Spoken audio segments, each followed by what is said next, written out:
Hello, How are you? I'm good.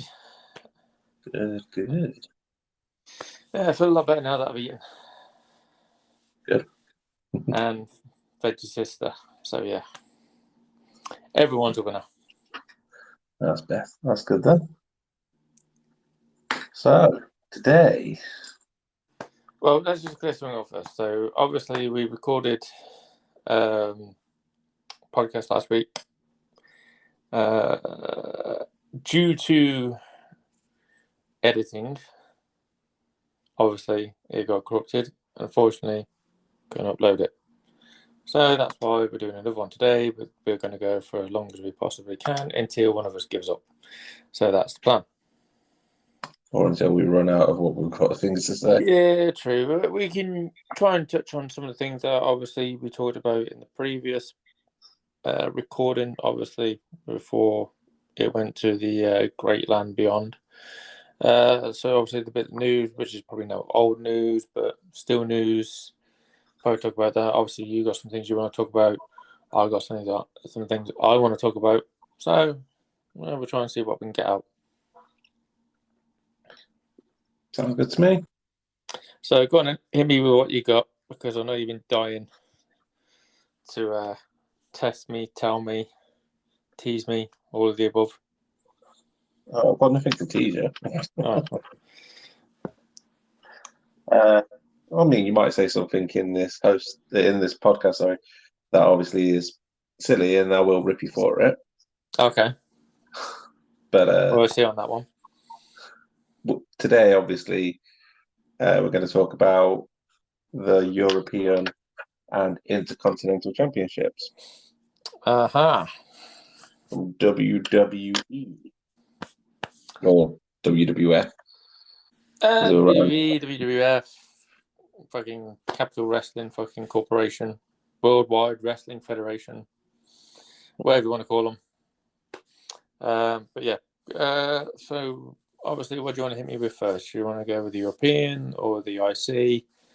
I'll leave it to you. Let's do the European first, as Okay. it's obviously defunct and stuff. Might as well start with that one. Okay. So what you got for the European?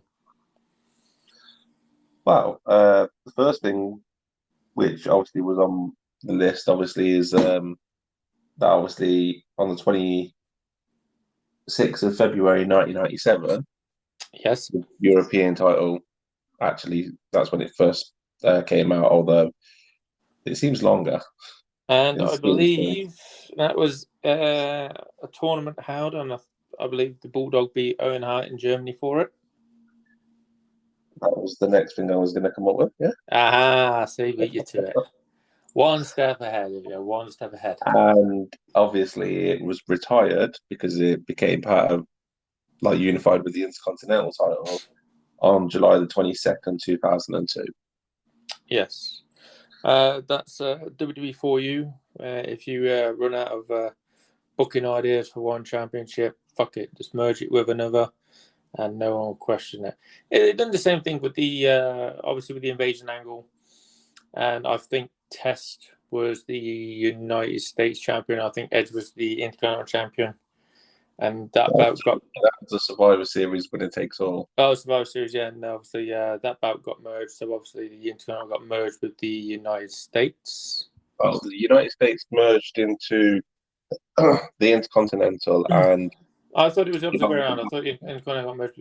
Anyway, but yeah, they got rid of the United States and just the Intercontinental. Then they merged the Intercontinental with the World Heavyweight. And then when the brand split came in 2016, when they did the brand split, they brought back the Intercontinental for Raw and the United States for SmackDown. But we'll get on to the Intercontinental in a minute. Did you just say 2016? I'm sure you meant to say 2003. No, 2016. 2016? With the draft, yeah. In 2002, the Intercontinental was back. Then it came back in 2003. Yeah. Because I know they had the brand split at that point in time. Obviously, SmackDown came out with the new United States Championship.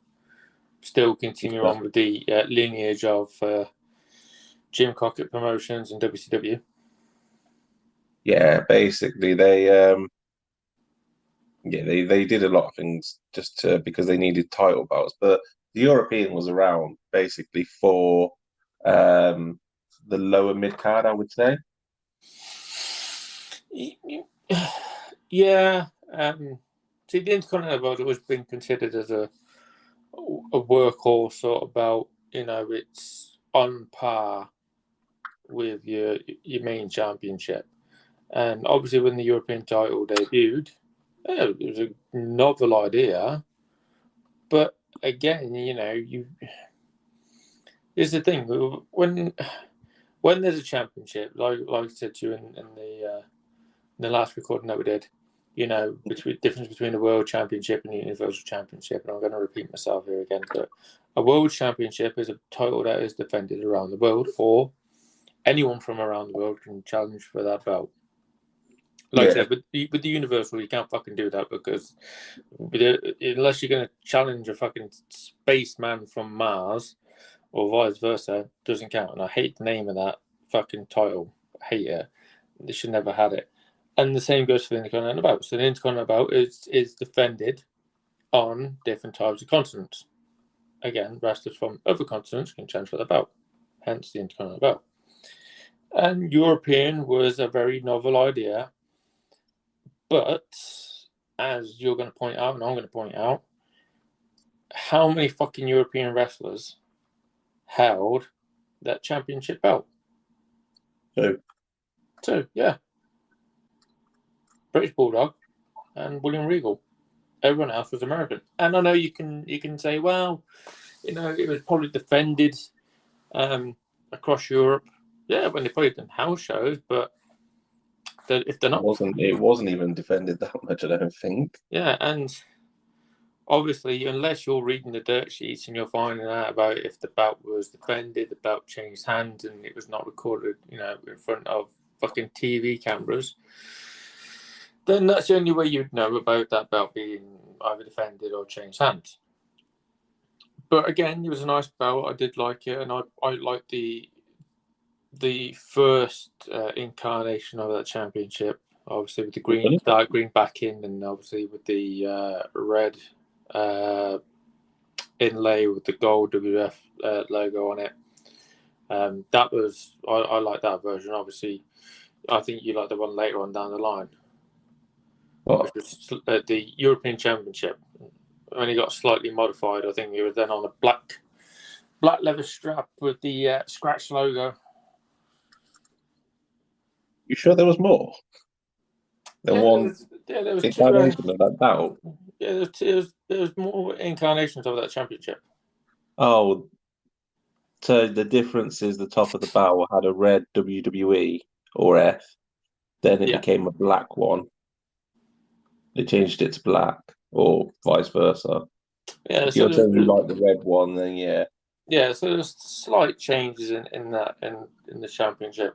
Ever so slight changes. Yeah, nothing major. No, nothing major. Just cosmetic, really. But yeah, it was a nice championship belt, and some of the people that held it were questionable. Like fucking Midian, for instance. Wow. Yeah, but why did Midian hold it? That's the question you've got to ask. Do you know why Midian held it? Because it is written down. Why? Well, it wasn't something to do with that. It was found in a fucking bag or something like that. Shane McMahon had the belt.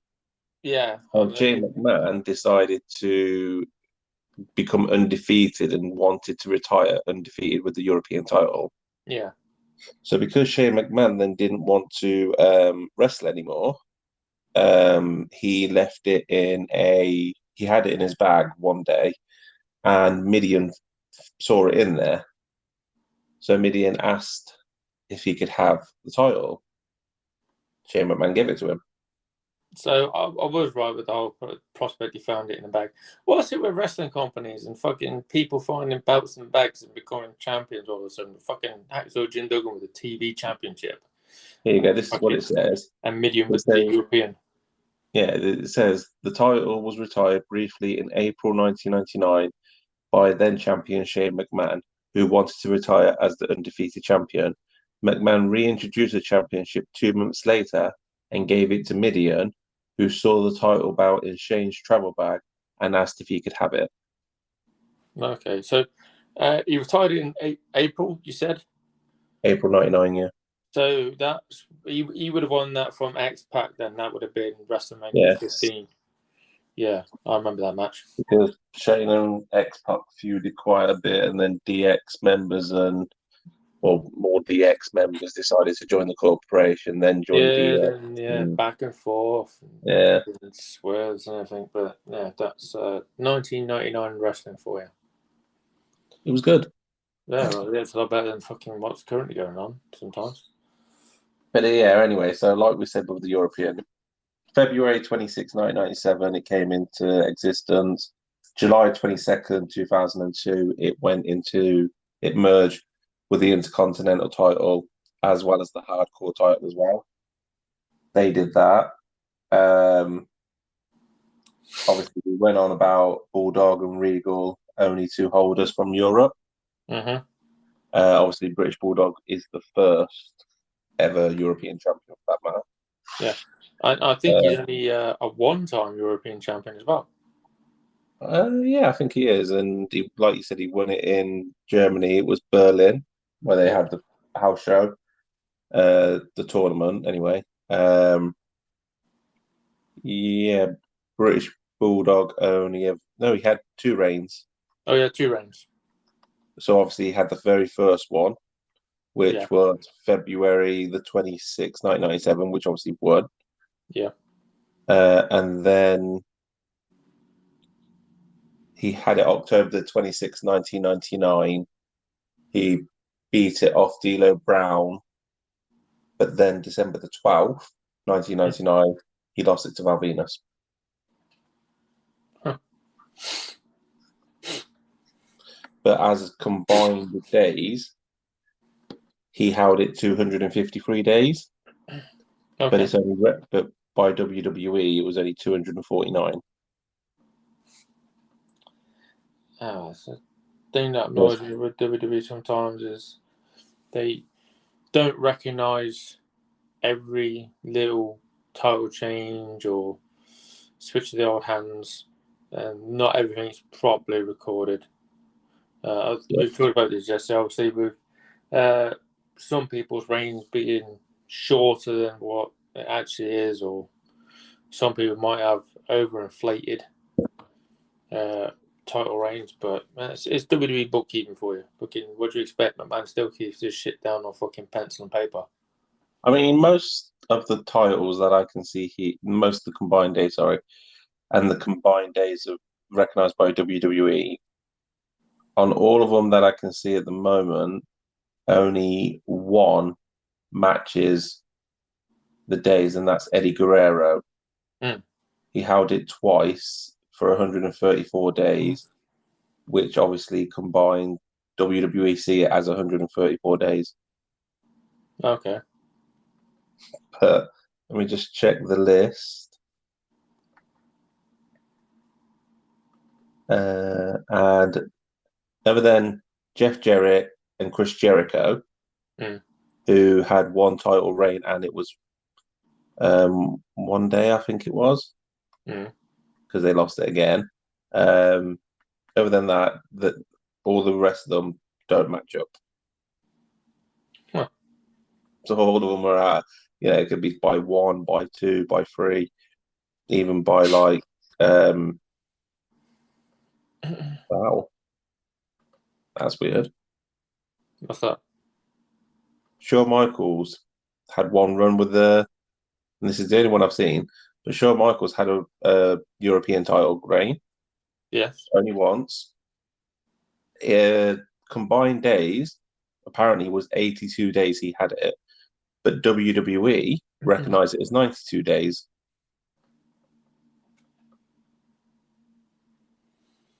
How do they work that one out? Sometimes, obviously, I know if they swap it at a house show, I know they give it back so they could lose it, at another time, or they bring it into continuity that they lost it somewhere. But yeah, it's not just that. Obviously, WWE back then were live. They started doing like the live wars and things like that. But sometimes, if things were on, like maybe like US Open or any other US sport, and obviously they had to start taping their shows pre-handed again.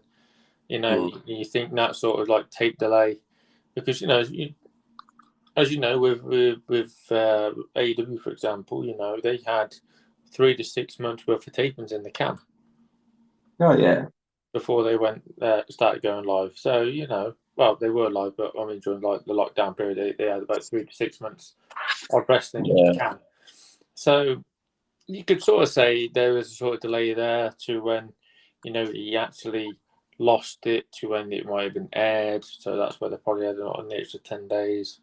But yeah, I know he beat the Bulldog for the belt at one night only, and then dropped the belt to Triple H, I think, on a Christmas special of Raw. Oh, you mean the one where he laid out? Yeah, the one where he laid down, and yet people still think the thing that Boca doing was the downfall of WCW when WWE was doing this shit fucking 2 years before. Triple H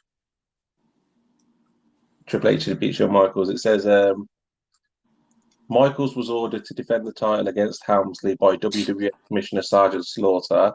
That's right. Michaels intentionally lost the match because he also held the WWF World Heavyweight Championship, having won that title on November the 9th, 1997.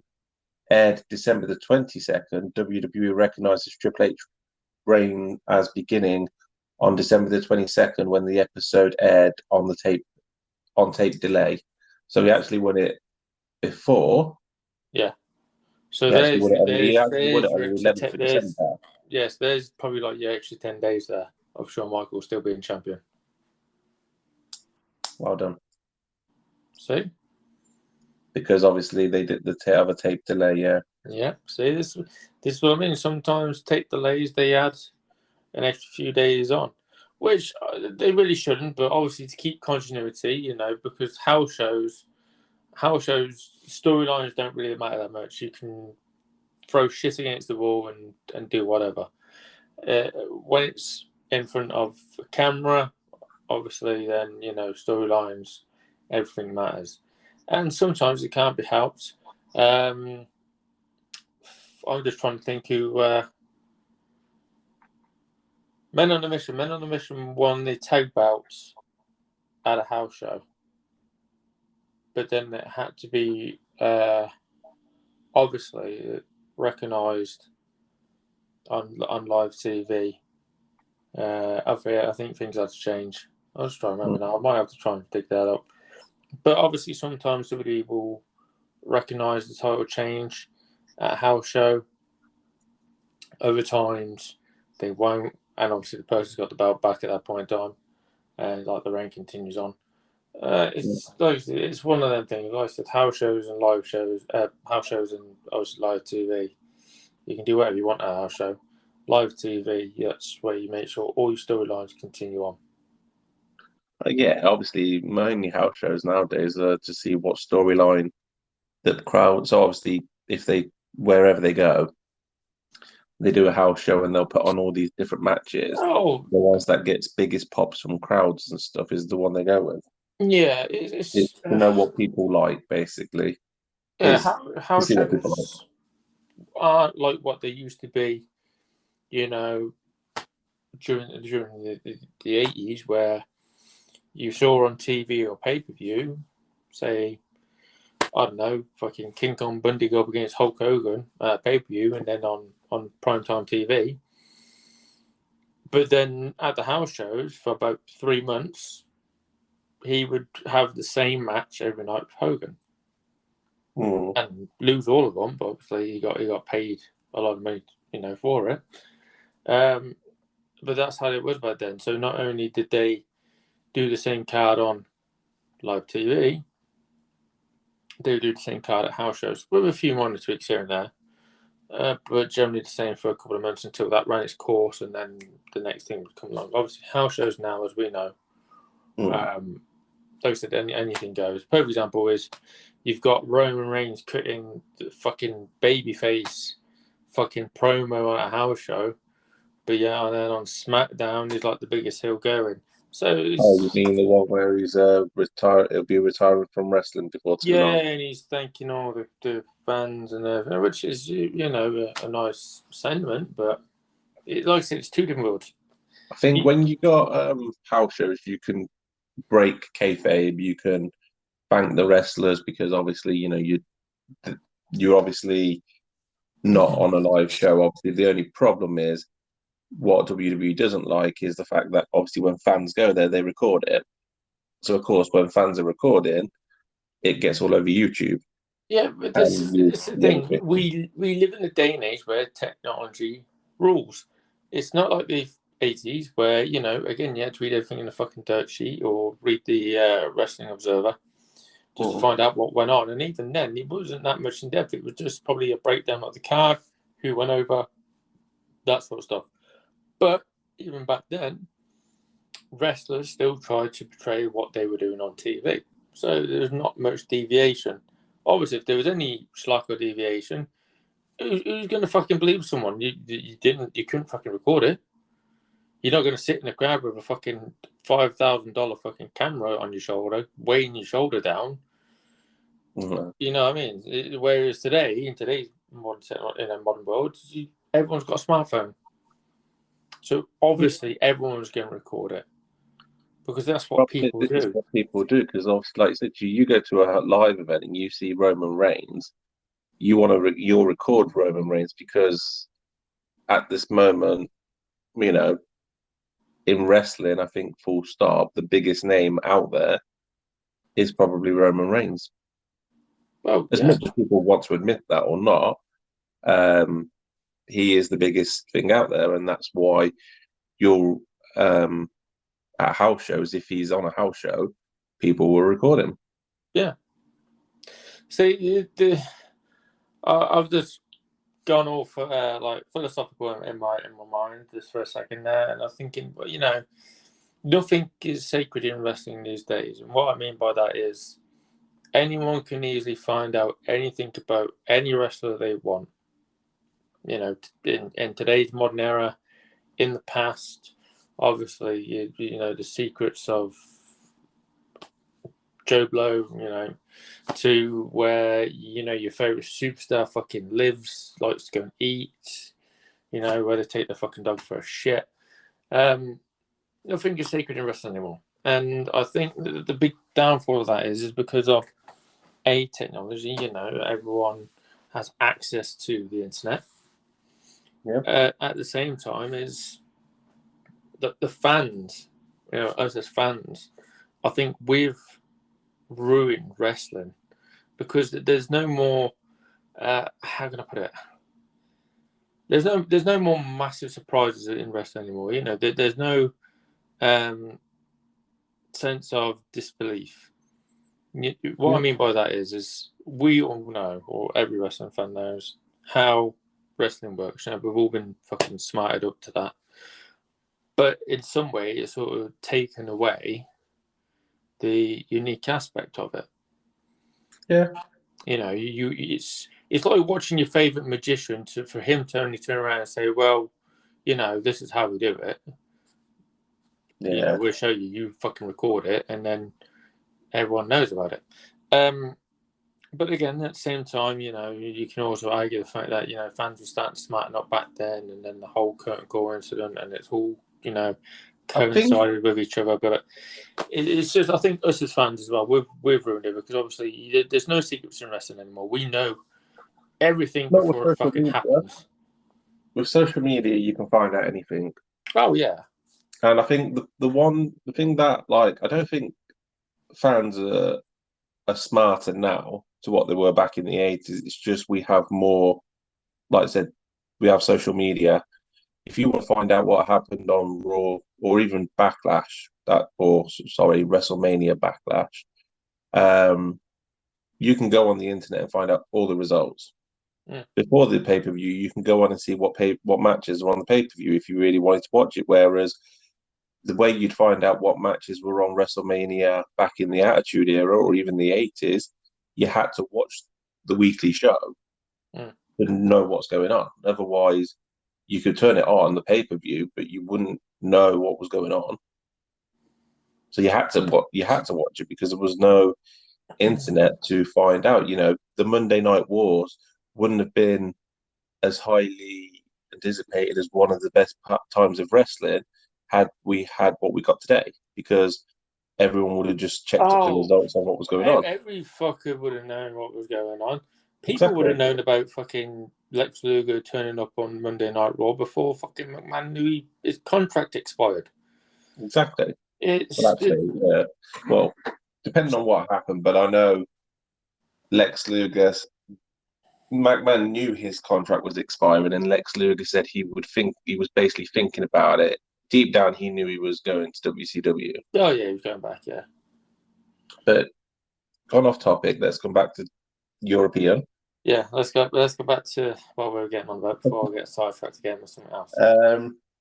One other thing that I've known is the European title has been held by a number of world champions before they became world champions, obviously, or one of them in this regard after. But some of the world champions that has held the European, is Triple H. Yes. He had at least 2 reigns, I do believe. He did. Yeah. Shawn Michaels. Yep. Which we touched on a bit earlier. He's got 1. Chris Jericho. Yes. Eddie Guerrero. Yes. Kurt Angle. Yes. Jeff Hardy. Yeah, that's right. Yeah. Yeah, he was. Yeah. Rob Van Dam, who didn't really so much hold it, but he unified it with the IC. And the other one, and the other one that still counts. And the one that was a world champion before becoming the European title champion, DDP. Oh yeah, I remember. Oh yeah, because didn't he beat Christian? He did beat Christian. Well, him and Christian beat each other, really. Oh yeah. Because that was the whole thing. He came and he's like, "That's not a bad thing. That's a good thing." And then Christian started doing these stupid happy faces. Again, stupid booking, but for the time of the thingy, it worked, and that's what I mean. The people like Triple H and Eddie Guerrero and Shawn Michaels and all them, they held it first before becoming main event. Well, Shawn Michaels was sort of like a main eventer, but they kind of held it. And I think the reason why Shawn Michaels beat British Bulldog was to elevate the European title, make it more unique at the time. No, there's a fucking big debate on now, obviously. Well, why would you have Shawn Michaels hold it if he's already the world champion at that point? The thing is, so obviously one night only, Birmingham, England. So the original plan, from what I read and all this sort of stuff, was that Bulldog was meant to win. Obviously, McMahon's motto: send them home happy.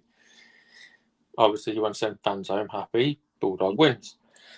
So on the day of the event, Shawn Michaels had the fucking bright idea that, to really shock the fans, that he should go over and win the European belt. Obviously, everything was laid out with Bulldog, and Bulldog supposedly said, yeah, fine, agree to it and all this sort of stuff. But for the weeks leading up to it, or the days leading up to it, obviously he was promoting that he was going to win and that he dedicated the match to, obviously, I think his sister and his family at the time.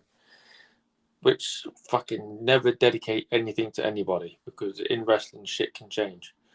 Never dedicate anything to anybody because you fucking let them down.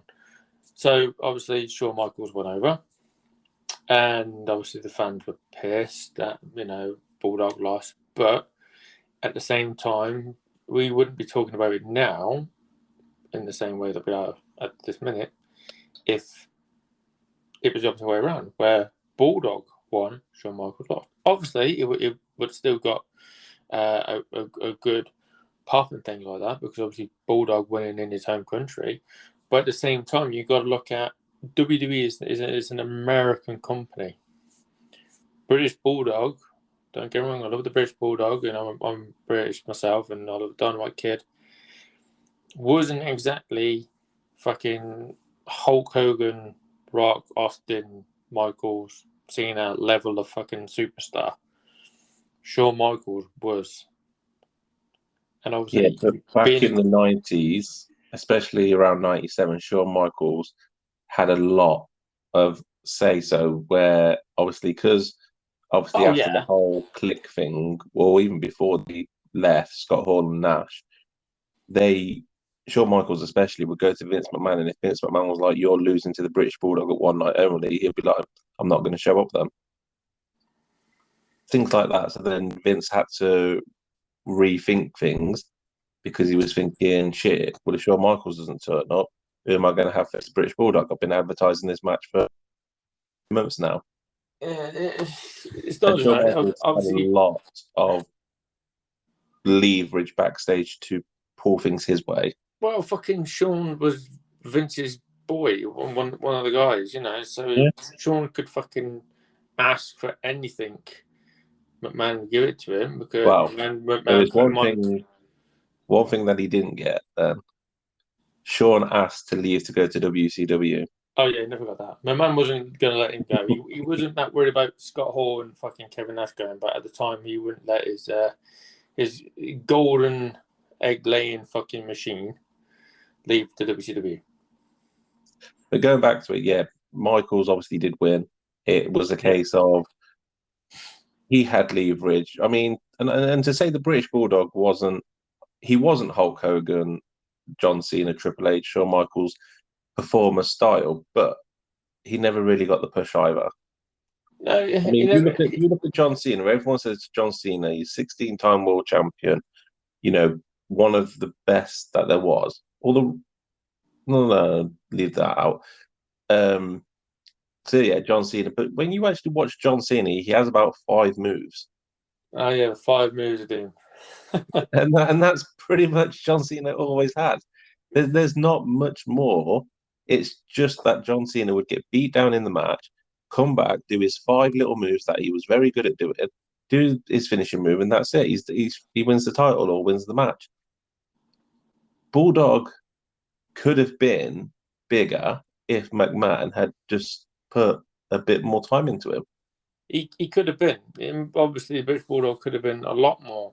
But again, it goes back to what I just said a minute ago. You know, WWE or WWF at the time is an American company.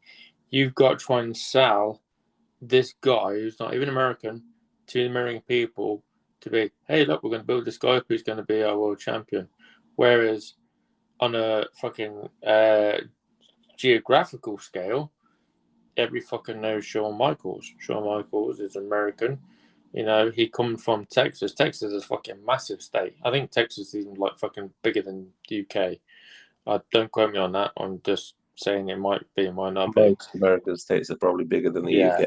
So you got to think a guy from a small island where, you know, we love wrestling, and we're probably more passionate than the Americans. And fucking, if you don't like that, fucking come at me, Americans.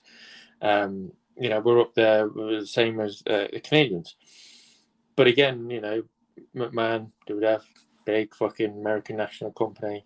It's not really going to fly or sit well. And you've seen it. Look, so British Bulldog, William Regal, great technical wrestlers. Well, British Bulldog, you know, more powerhouse style of wrestler. Mm-hmm. Both never got really far. Obviously, they gained championships along the way. You know, Bulldog was a multiple time tag team champion, obviously 2-time European champion. William Regal, European Intercontinental Tag Champion.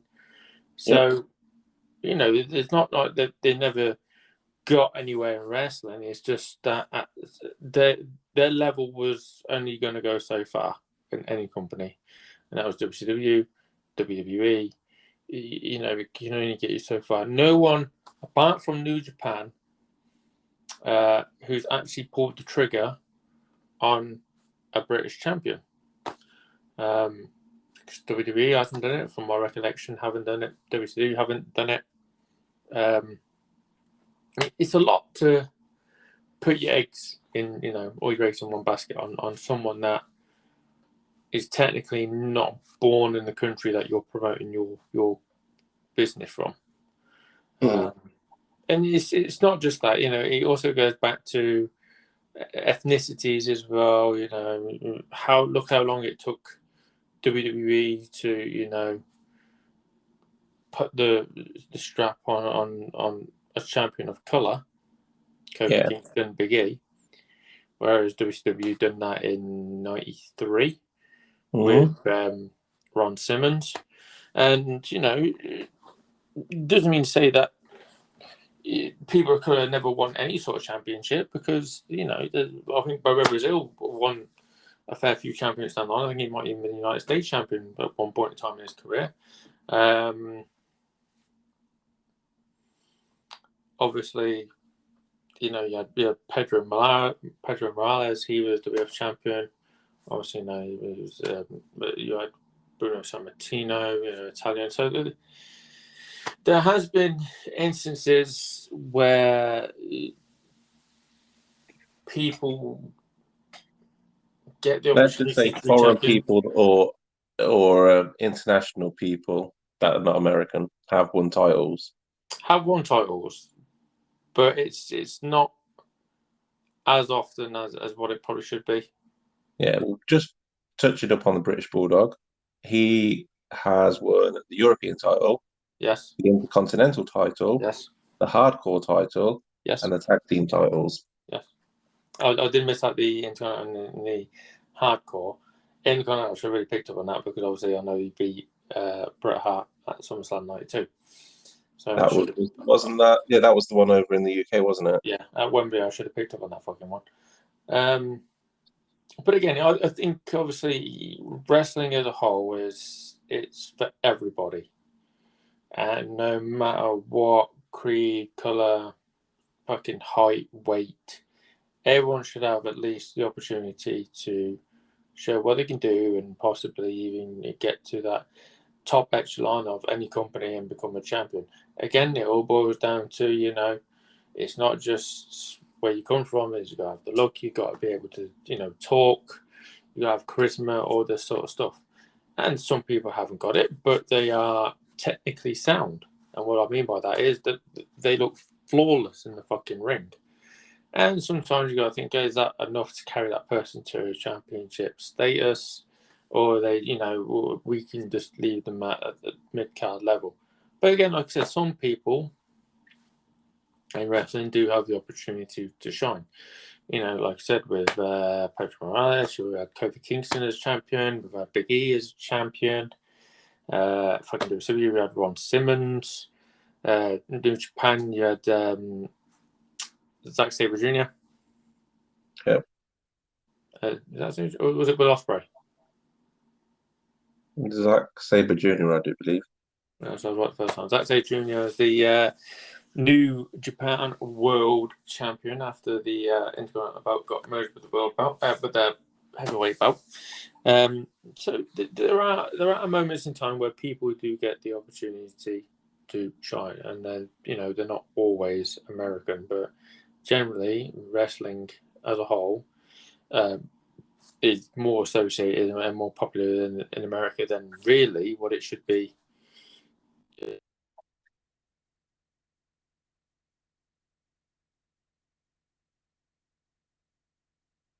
You there? Yeah, my phone was going off, so I just had to mute it a minute. Obviously, I will pick that up later on. I'll phone back. But anyway, so yeah, as I was saying, there should be more opportunities in wrestling for everybody. But again, it's you can't do it for everybody. It's some people should have had more. I mean, and not obviously just to touch upon William Regal's title history. He had Hardcore, European, Intercontinental Tag Team, and he was also King of the Ring winner. Yes, he was. Yes, he was King of the Ring winner. Although that's that point, it didn't mean anything. No, I don't think King of the Ring's been one of them things where it's sometimes it's meant something, and then other times it's meant jack shit. Yeah. Going on. Back to what we were getting on originally, because I seem to Well, always keep diverting to somewhere else. There's not much more to go on the European title, to be fair. Okay. But obviously, as you picked up with Regal, he's held the European title 4 times, but so is D'Lo Brown. They are both the holders of the European, like the most reigns with the European belt. Okay. Obviously, D'Lo won it before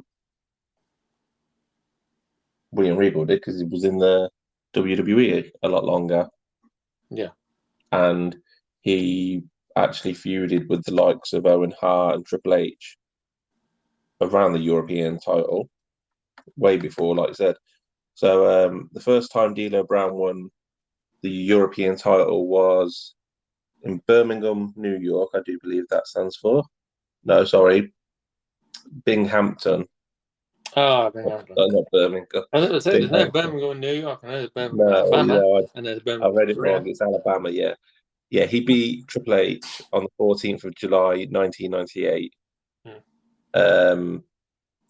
And then obviously he lost it to X Park, won it back from X Park to lose it to X Park. Then he beat Midian after Midian obviously had it from Shane McMahon. Yeah. And then he beat Mark Henry on September the 26th, 1999 at Unforgiven. They were that was his last reign as European title. And then William Regal first got it on October the 16th, 2000 on Raw. He beat Al Snow. Okay. He lost it to Crash Holly. But on the same, he lost it to Crash Holly on the 2nd of December 2000 at Rebellion in Sheffield, England. To win it back on December the 4th, 2000 from Raw. Then he lost it to Test in January 22, and he didn't get it back till March 19th, 2002. He beat Diamond Dallas Page on an episode of SmackDown in Ottawa. But yeah, and then he lost it to Spike Dudley in April the 8th, 2002 to win it back on May the 6th, 2002 on Raw. Then lost it to Jeff Hardy, and obviously then it got unified with the IC title anyway. So, but yeah, those two held it the most. Well, they held it the most times, but on the combined days of championships, William Regal is second on that list after the British Bulldog. Yeah. And D'Lo Brown is fourth. The third person on the list with combined days is Triple H. But obviously, D'Lo Brown is fourth on that list. It was like I said, when it first came out, it was my favorite title. Like, I wasn't too keen on the Intercontinental, and I think purely because the European represented Europe. That was the whole point of the battle. Yeah, I think that's what it appealed to a lot of European people. Was obviously and that's why we live in Europe, obviously. Well, we're part of Europe, so we say. Yeah, we're part of it. And then, when I was a child and I brought, you used to get those foam belts, not the cloth shit you get today. But my foam belt was of the European Championship because, again, at that time, was my favorite. As I've grown up and I've looked at titles and stuff, the Intercontinental is my favorite, as I have a replica. Yes, you do. You do. You have got both, haven't you? Yes. So because you're a lucky man with a lucky wife that likes to buy you things. Yeah, very true. Yeah, whereas my wife asks me for a championship belt, she tells me to go and get on my bike. quite literally. But yeah, so I've got a couple more things, and then obviously if you've got anything, we'll add it. Okay. We'll start with, well, obviously as we've been going through it, we all know that Rob Van Dam has had probably the shortest career of the European champion, or shortest reign, because the moment he beat Jeff Hardy for it, it was defunct. It was basically made. That's it. It's gone because it was unifying. it was ceased to exist, even though he was holding on to it. Yeah, but obviously he beat Jeff Hardy. Then it unified with the Intercontinental because Rob Van Dam is also known as the last European and hardcore champion, because when Eric Bischoff was in charge of Raw, he made the ladder match for the European title, a European Intercontinental Unification match, which actually headlined Raw that night because it was a ladder match. And Van Dam won it. And then the next week on Raw, he beat Tommy Dreamer for the hardcore title. And both of them were both unified into the Intercontinental. Because obviously there must have been a known that with buying WCW. So 2002. So yeah, they brought WCW in 2001. So the fact that they had like the United States title, which I'm sure they've probably seen it as that would have been a better bout than the European, defunct the European and bring in. Well, yeah, because obviously you're going to bring in belts that have got more of a lineage than what you currently got at the minute, and obviously the European belt, like I said, there's nothing wrong with the actual the championship itself. It was an okay championship, but when you have the opportunities to bring in something like the United States, even the television championship, you got to think, wow, they've got good lineage there, and obviously it's championships that people recognise and associate with the old school of wrestling. We could bring those in, and that's why WWE went on to a frenzy of unifying every fucking bout into one. But that's what I mean. I mean, hardcore became Extreme Rules, and Extreme Rules isn't anything like hardcore. Oh no.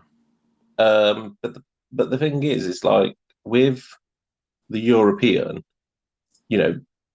other than America and Canada, which are probably bigger than us on wrestling, the European, well, actually, no, because Europe's quite big. So I was just going basically on the UK, let's say. We all like our wrestling. A lot of us like wrestling. I mean, look at this show that they're bringing over to Wales. They're even thinking of doing another one in Wales because they've virtually sold out of tickets for this event that they're doing over King of the Castle or whatever it's called. Yeah. They've near enough sold out, so they're thinking of doing one in Cardiff as well. Well, the thing is, you got to look at it as, yes, we are a nation of wrestling fans. Obviously, most people try and say, well, we're a nation of football fans, but each to their own. But when you look at it, we're marginally starved for wrestling in this country. I know we get to watch things like Raw, SmackDown, NXT, NXT UK, AEW Dark, AEW Dark Elevation, Rampage, NWA Power, and New Japan. Yeah, you see a lot of other ones that are on YouTube, so like Major League Wrestling, obviously back catalogue of ROH, and back catalogue of TNA. But what my point is, we have access to that on demand. But when I mean we're starved for wrestling, is we're starved in the physical sense of wrestling, because I don't think that we've got any big UK wrestling companies. I know a lot of cities have their own little small companies. We have a lot of independent circuit wrestling, but it's not a lot. Massive. But there's nothing here in terms of massive. At one point in time, we used to have World of Sport, which had long gone. Obviously, I know it came back for a little bit, but obviously it went again, which is rubbish, because you think the amount of good people that came out of World of Sport, you had Bomber Pat Roach, you had Big Daddy, you had John Haystacks, you had Robbie Brookside, you had fucking William Regal come from there. Mm-hmm. And I think you even had Gentleman Chris Evans come from there, you had Kenzo Nagasaki. You had loads of people come from there anyway, or loads of people that went through. The Dynamite Kid was the one, But my point being is, we've not got a big company over here that we could just get up, get in a car, train, whatever, go and watch. WWE, TNA, or Impact as they're now known as AEW, travel, obviously, United States a lot. So there's always a wrestling show that you can go and see. Even an independent show, but you can always go and see one of the big three. Or Ring of Honor now, so you can probably say big four. Go and watch any of their shows live. Yeah. Here, we can't do that. I know people say, well, you can watch it and you get all the on-demand stuff. Yeah, which is great. But sometimes you think, wow, I would love to go, I'd love to be there. I'd love to be in the crowd. I'd love to see my favourite wrestler walk past me, acknowledge me, fucking, just look in my general direction. You don't get that sense of that looking at a TV screen. If that makes any sense. Yeah, it makes sense to me, obviously. I know that. And I've been to WWE live events. I've been to not Ring of Honor, Impact, and they came over here as well. TNA, whichever one you want to call it. I went to a Monday night taping actually. Yeah. Obviously brought my brother-in-law tickets for Raw, and then he got tickets for SmackDown. We didn't go to SmackDown, but went to Raw, and it was fun. This is the time where John Cena and Zack Ryder were teaming up together, so it shows you how long ago it was. Oh yeah, long ago. But you see what I mean by that. You obviously, when you were there, you enjoyed it. You everything about it, and it felt differently than if you were just watching that TV at home on TV. Because I'm sure if you watched it at home on TV, you would probably skip some of the matches. Whereas you're there, probably. Whereas you're there, you regardless how shit the match is, or regardless how someone shit the bed that much on a match, you fucking enjoyed it. Well, put it this way: it's obviously the height of Cena. That obviously in the storyline was Zack Ryder, where Zack Ryder was, with Eve Torres and gets pushed off a stage by Kane. That was fucking Kane, and you find out that's obviously Eve Torres having a thing with John Cena, and then he has all that. With John Cena loses. At the end of the night, John Cena and Zack Ryder teamed up to take on someone. This was like, a dark match after the show because they always put on an extra show for you. Yeah. And it was fine, but like, I enjoyed my night. About one thing, there was a woman sitting next to me, and I mean, top of her voice, squealing for John Cena, shouting, "Let's go, John." Now, put a 40-year-old woman, roughly, sitting next to you, squealing at the top of her voice, "Come on, John," for the whole match. So, of course, my brother-in-law laughed at me because I had to sit next to her. But Karma's a bitch. And when he went to SmackDown, she was there. She was sitting next to him, and she was squealing exactly the same, but for Randy Orton.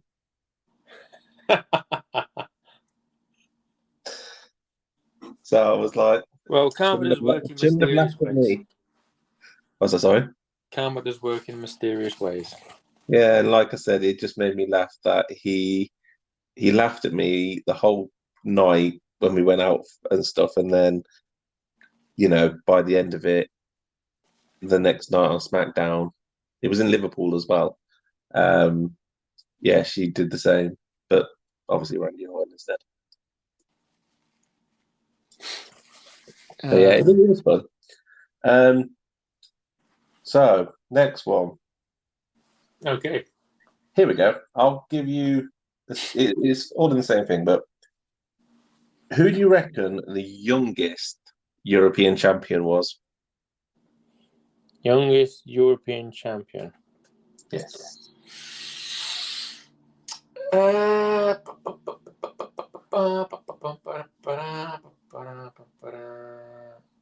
will have to say going to be between Crash Holly or Jeff Hardy.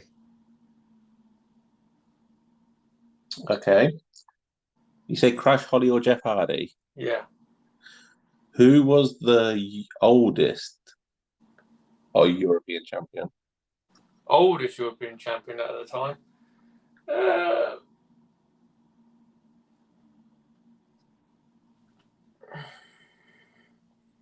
I've got a feeling it probably will be. I want to say Regal, maybe. I've got a unit to say Regal. You got one of them right. Okay, so I'll take I've got the Regal one right. I just had to look because otherwise I would have told you the wrong information. Okay, so who was youngest then? Jeff Hardy. Oh, so Jeff Hardy was. Oh, see, I was fucking half right. I said it was either between Crash or Jeff Hardy. Give me Jeff that. Hardy I got two. He was champion at 24 years old. Okay. The oldest champion was 46, and it was Diamond Dallas Page. Oh fuck! That's beyond about Diamond Dallas Page, and I could have said Diamond Dallas Page. Yeah. I could have said Diamond Dallas Page. I could have said the DDP. Yeah.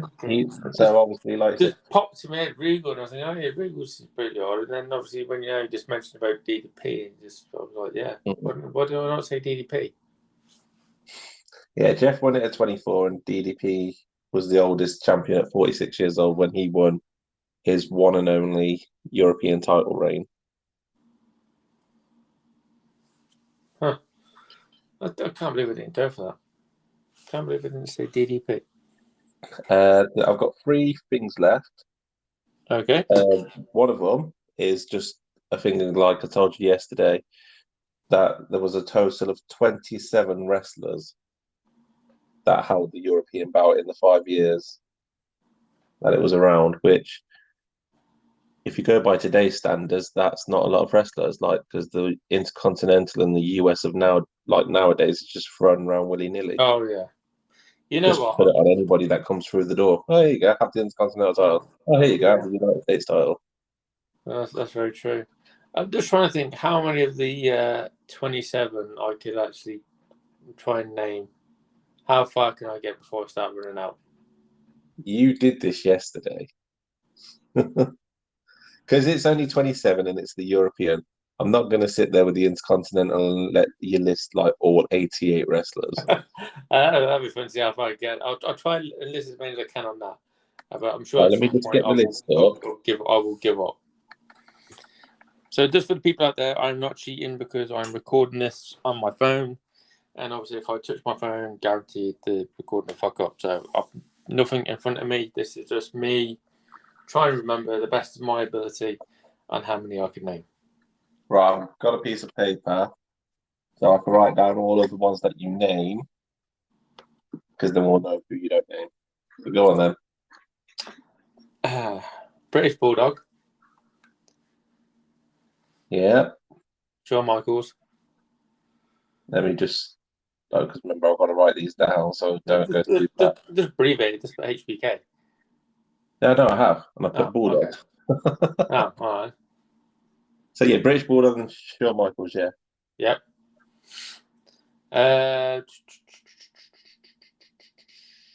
D'Lo Brown. I was going to say, you sat there like you were thinking. I was like, we've named loads of them recently. Yeah, I was thinking Owen Hart, but then I can't remember Owen Hart. Yeah. Yeah. So yeah, D'Lo Brown, Owen Hart. Mark Henry. Yeah. Yeah.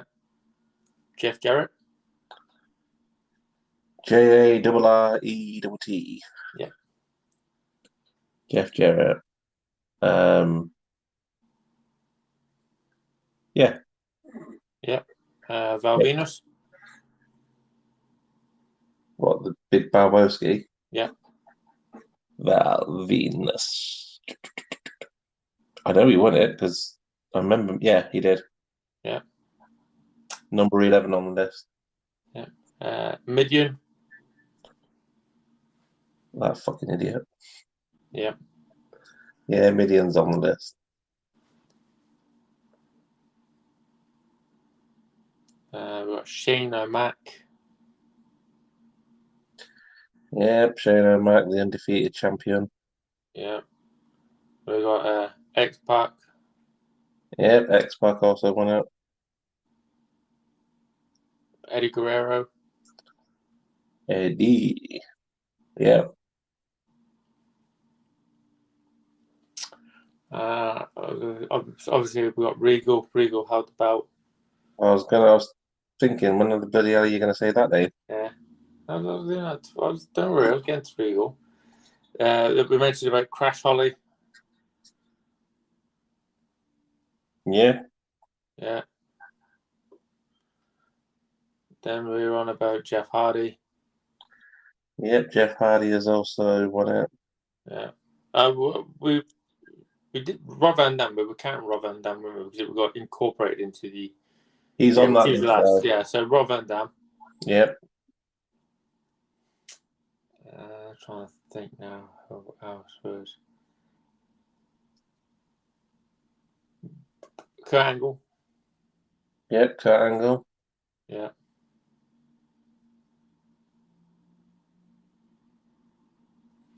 I'm just trying to think, it was either Chris Benoit or Chris Jericho that beat Angle for the European belt. I think, it was Jericho, wasn't it? Because the second fall was Benoit. Benoit became Intercontinental Champion. Yes, Chris Jericho did hold the European title. Yeah, thought it was. I got there in the end. Got there. Al Snow. Yep, Al Snow was another one. Yep.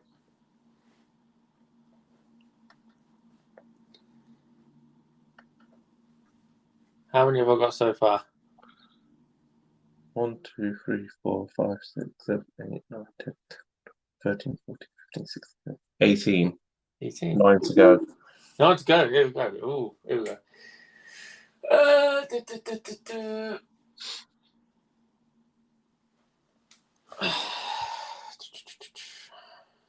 trying to think now. Getting the old cogs turning. Trying to think.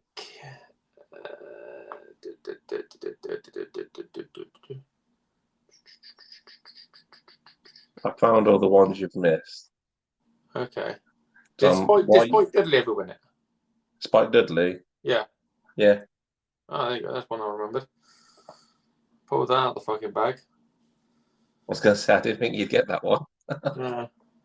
Right, go on. I want to say Perry Saturn, but I don't think he did. He did. Oh, did he? Yeah.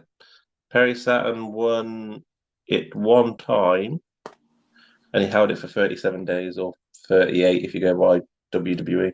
Was this at the time when I think the Radicals had all the belts, didn't they? The light heavyweight. I don't think they had all of them. I think the European was spread around a bit, and the light heavyweight was one. But then, and they also tried to do a bit later. The Intercontinental was thrown around between them. Well, between two of them. Okay. So I've got like 7 more to get, haven't I? Mm-hmm. Oh, fucking here we go. The famous 7. I'm not trying to remember. It's like who I've not mentioned now. I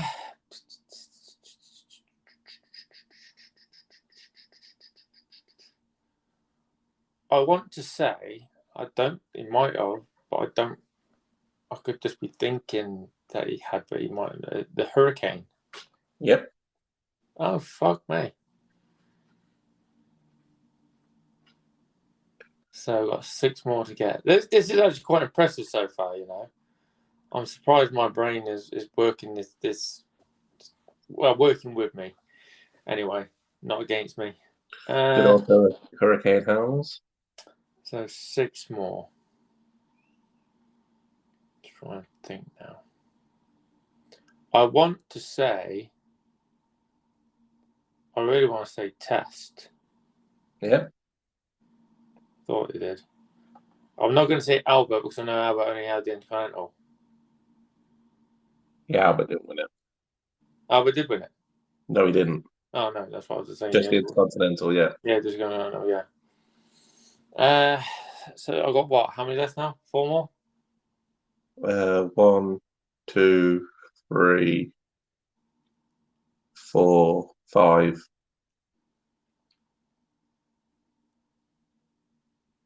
5 more. 5 more. Yep. Okay.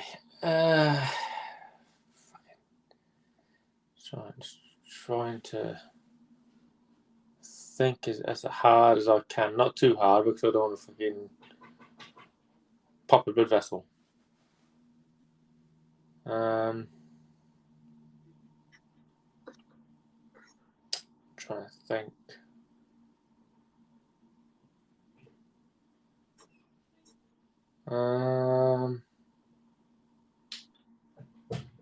Five more. Fucking. Oh. Hard. Trying to think. I'm literally trying to go through people in my mind. And I'm trying to think of people that I might have won that bout. Fuck me. Trying to think. Did I say Triple H? I'm sure I did, didn't I? No, you didn't. I was. Oh, I thought I said Triple H. Okay, Triple H. I was thinking, come on, Triple H. We've been talking about him recently. Yeah, that's why I thought you already mentioned Triple H. No, that's why I didn't say it. I should really be keeping score myself, but 4 more. Oh fuck me! Here we go. Dun, dun, dun, dun, dun, dun, dun, dun.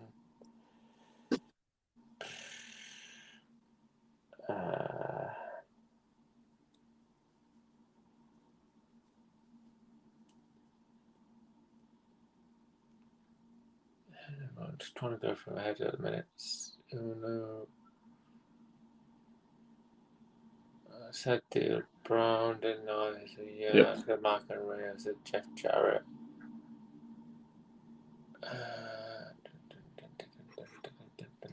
You can give up at any time.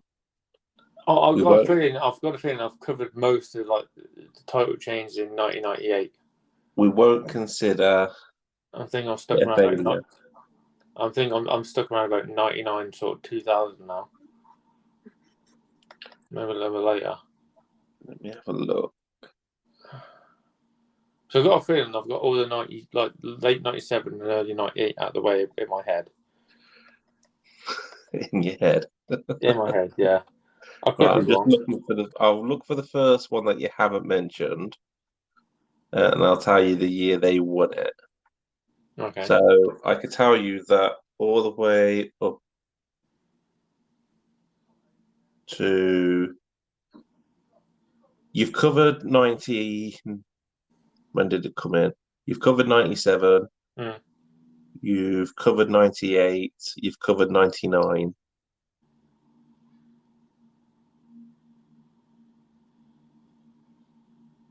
You've covered 2000. Really? Yeah, so it's just 2001 and 2002. Fuck me, I'm surprised I covered that far.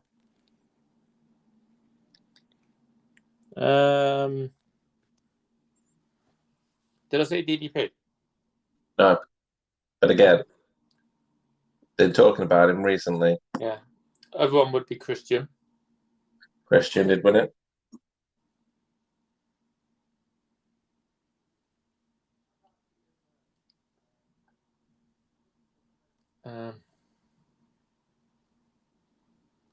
I think it leaves 1. 2. Oh, 2. Mm-hmm. Okay. Shit.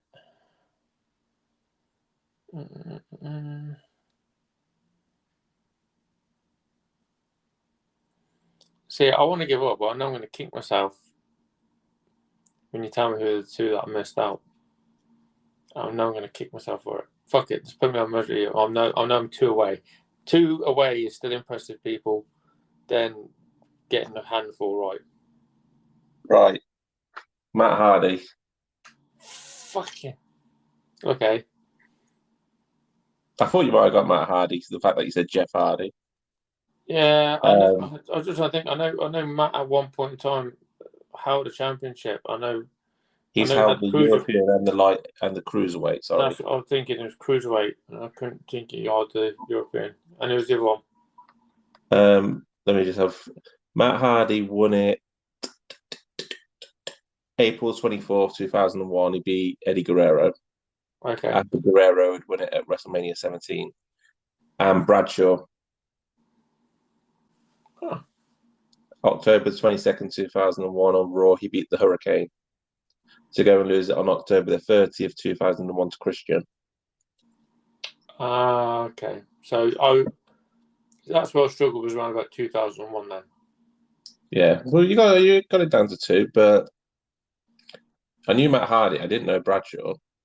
Well, I looked at the list, I wouldn't have guessed Bradshaw, and that stretch probably would have struggled with Matt Hardy. But not bad. I got from 97 to fucking 2000 and a bit 2001, so it's fine. I'm happy with that. I would have got you to guess these ones, but we went through it last night, so we're not going to. The video games that the European title had appeared on. So obviously we have WWF No Mercy. That's right, yes. WWF SmackDown 2 Know Your Role. Yes. WWF SmackDown Just Bring It. Yes. WWE WrestleMania 18. Yeah. WWE SmackDown Shut Your Mouth. Mm-hmm. And then you had WWE 12, 13, 14, 15, 16, 17, 18, 19, 20, and 22. But I do believe in 2K19 or 2K20, it wasn't on the game. And there was a big uproar about how a lot of titles were missing. Yeah, it seems to be 2K's MO, or Take-Two Interactive. And I think European was one of them. And then because of all of that, they decided to put it back in. And the last thing on my list, before, if you've got anything to add, is the 3 Euro Continental champions, which obviously is a wrestler who's held the European and Intercontinental at the same time. Jeff Jarrett. Jeff Jarrett did do it. D'Lo Brown. Kurt Angle. And the bonus one, Rob Van Dam. There you go. They are. Out of those 4, who was your favourite? I'm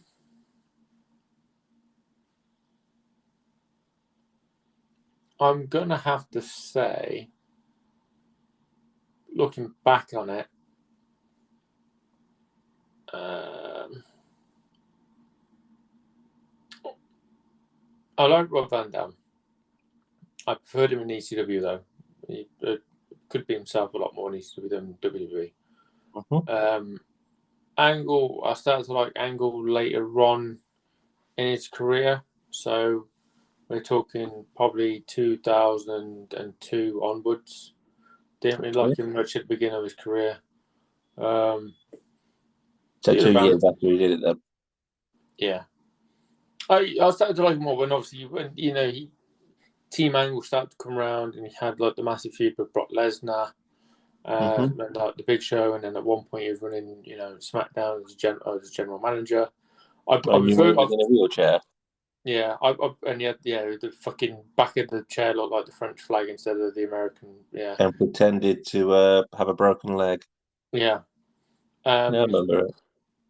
So I prefer him from that point onwards, and I think I prefer him a lot more. And I know I'm going to get a lot of flack for this, but I prefer his body work more in TNA than WWE. Again, that's just my opinion. D'Lo Brown, I did nothing wrong with D'Lo Brown. Thought he was a solid wrestler, but for me, I think it's going to come down to Double J. See, for me, the only one, definitely not Rob Van Dam, because literally it was a flash in the pan of, oh, look, I've won the Intercontinental and European. Then the European disappeared. So obviously, not that one.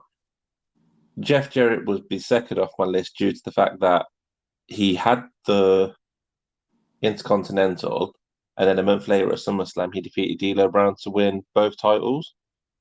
but awarded the European Championship to Mark Henry the following day. So to me, not a very good Eurocontinental champion because he had 2 bouts and gave 1 away. So to me, that kind of like... Well, in my mind, that's a smart thing because, what happens if you booked twice on one night? Yeah, I get that. Obviously, you could be booked on one night, but obviously, as we all know, wrestling is kayfabe and fake. And if you were a double champion nowadays, let's just be honest, you basically come apart. You wouldn't get used anyway. So, but yeah, so Jeff Jarrett, not for me. Like I said, I don't mind D'Lo Brown.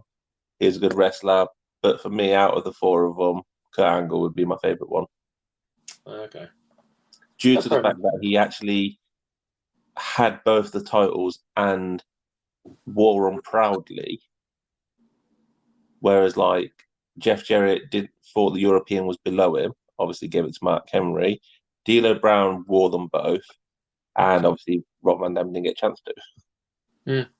Because if he did, probably Van Dam might have been my favorite one. But the fact that he wore them proudly and actually came up with the name Eurocontinental, or it came around when he was the champion. Yeah. Kurt Angle out of them is my favorite. One more thing. Well, have you got anything to add? Not in European, no. Okay, so we're trying to breeze through a couple of things because my phone is nearly dying, and I'm surprised we've been going for 76 minutes. Well, what we'll do then is I'll ask you this next question. Yep. And then we'll end this one, but then we'll record our next one straight away on the Intercontinental. And then obviously we could put the European one up and then whatever. But who was your favorite European champion of all time? Probably the man who's probably the most synonymous with the European Championship. I'll probably have to say the British Bulldog. Good pick. Good pick.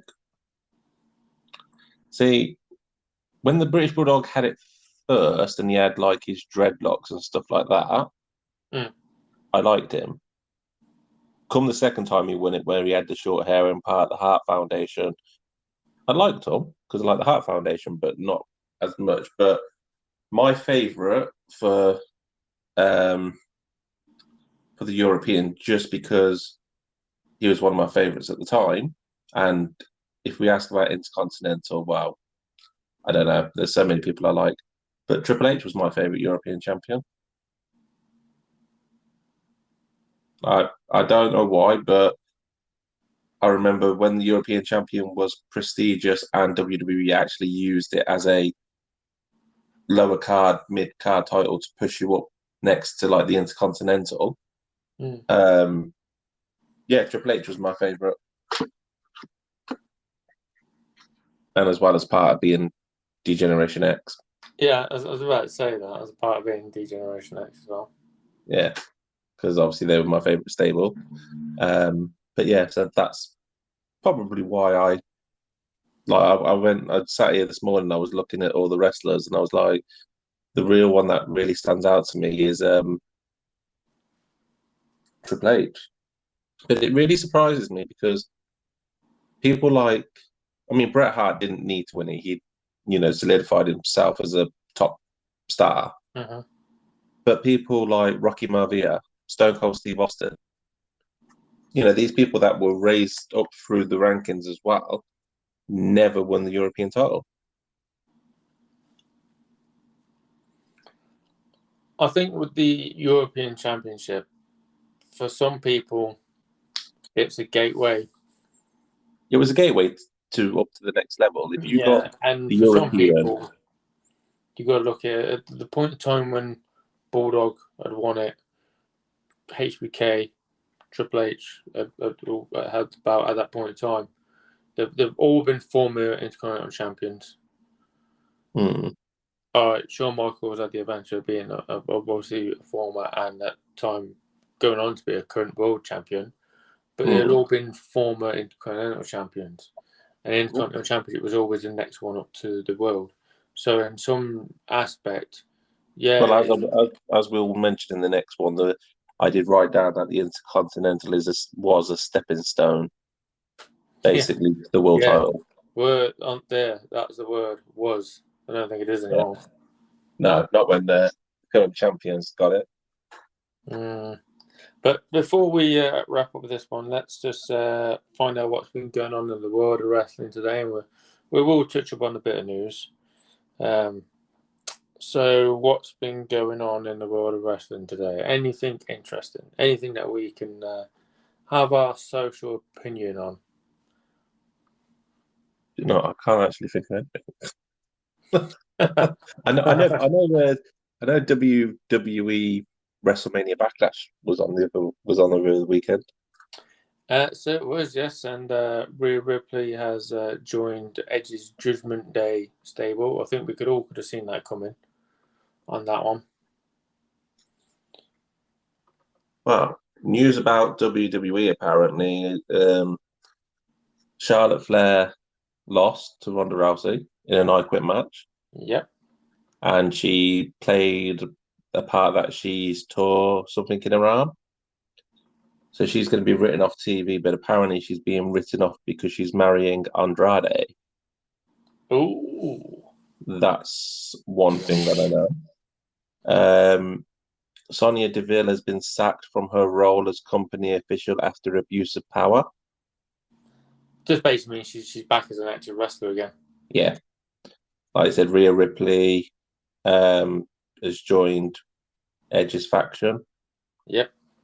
And Cody Rhodes revealed he cut a promo type thing on WWE Backlash, WrestleMania Backlash, saying that, you know how the whole Money in the Bank thing works, you win the briefcase, you have a year to cash in. Yeah. Apparently, from what he said and what everybody's picked up on is he said one lucky man or woman will get the chance to headline WrestleMania. So now we all know the Royal Rumble. You win the Royal Rumble, you go to WrestleMania. That's the Royal Rumble's spot. But now it seems that they're also doing Money in the Bank. So you might not be getting a Money in the Bank briefcase, but you might get a chance to headline WrestleMania. So what's the point in the Royal Rumble if Money in the Bank is going to be doing it? True, but this is the thing that I've always thought. Don't get me wrong, the Money in the Bank idea was a good concept, and I know Jericho came up with it. Yep, but never won it. Yeah, never won it. Weirdly enough, it was a good concept. At any point in time, you could cash that in on the champion. But it didn't ruin with the tradition of someone earning their spot at WrestleMania by winning the Royal Rumble. Obviously, now if you're doing that, then what's the point of the fucking Royal Rumble? Is the Royal Rumble going to go back to, well, here you go, you don't get a title opportunity anymore, but you get money, it's a cash prize. Or unless it becomes the one that happened where you win the title. They've done that before. Where fucking like Roman Reigns was put in at number one, and then eventually Triple H won it, or where the title was up for grabs in the '92 Royal Rumble. That's the only thing I can see them doing with the Royal Rumble. If Money in the Bank is going to get you a title shot, and you're going to headline WrestleMania, then surely Royal Rumble is going to be pushed down to you. It is for the title because you can't win the Royal Rumble and headline. Or the only other thing I could see is because let's be honest, WWE prefer males to headline things. The male winner of Money in the Bank headlines night one, and the Royal Rumble headlines night two, or vice versa, depending on which match is biggest. I just feel if they're going to go that way, that way of doing things, it's just going to diminish one of their big four pay-per-views. Well, Money in the Bank is known as the fifth biggest. They call it the Big Five, and the big, obviously, you have your WrestleMania, you have your SummerSlam, your Survivor Series, and your Royal Rumble. They're the big four. We all know that. But now Money in the Bank is the fifth biggest one. So then they're now calling it the Big Five because it actually has like where Money in the Bank has a meaning to it. Obviously, you win the briefcase, you get a title shot. We'll have to wait and see what they do for this because Money in the Bank is the next big pay-per-view. Royal Rumble, obviously, self-explanatory. Win the Rumble, you go to WrestleMania. Survivor Series is team on team, has its own unique thing. SummerSlam, they just like to call it the biggest party of the summer. And WrestleMania is their biggest show. That's why they're the big five. Well, in my opinion, it's still and only the big four. Everything that preceded after that is because of the big four. But like I said, we'll see how that goes. But I feel it's just going to take away from the Royal Rumble. So unless they have some way of doing it properly, or it could just be a case of Cody Rhodes probably getting his wires mixed up. I don't know. We will see how that goes. But on the obviously on the next podcast, we're trying to find out a little bit more news on what's going on in the world today of wrestling, which we ain't really covered much of it. I think we've just been talking nonsense for the past couple of hours or hour. However how long we've been on for. I know Thunder Rosa wants to compete in a Blood and Guts match. Oh, that'd be interesting to see. Thunder Rosa wants to compete in a Blood and Guts match. Hopes to create a comic for charity soon as well. Oh, you know because obviously she likes to paint her face, doesn't she? Yeah, I'd be interested in anything. She is the women's champion. I actually like Thunder Rosa. You know, I first seen Thunder Rosa, but most people probably seen her way before, obviously because she's a UFC fighter as well, or was a UFC fighter. Well, I think most people who watch wrestling will know her like from AEW because I know there's a lot of people that don't like that will watch wrestling but won't watch UFC or boxing because UFC and boxing are actually real and you can get complications later on in life, whereas wrestling is a bit more, you do get bumps, don't get me wrong. Oh, yeah. But I know Thunder Rosa from NWA anyway, from NWA Power. Yeah, I do as well. But yeah, let's wrap this one up and yes, we'll wrap this one up.